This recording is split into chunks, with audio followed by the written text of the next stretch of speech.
Hey there friends, I'm back again with a new tutorial video. In this video, I will teach you how to hide a folder in Windows. First, locate the folder you want to hide on your computer. It can be on your desktop or in any directory. Now, we have a folder here.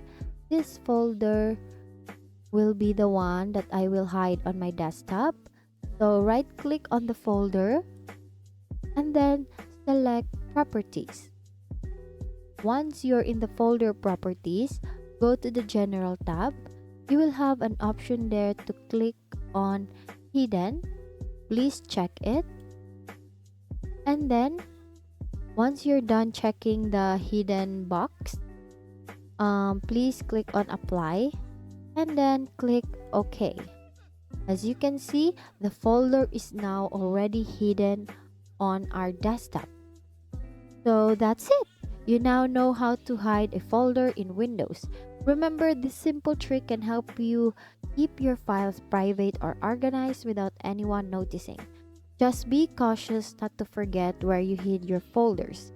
So thanks for tuning in today. And once again, thank you for watching how to hide a folder in Windows. See you on my next video.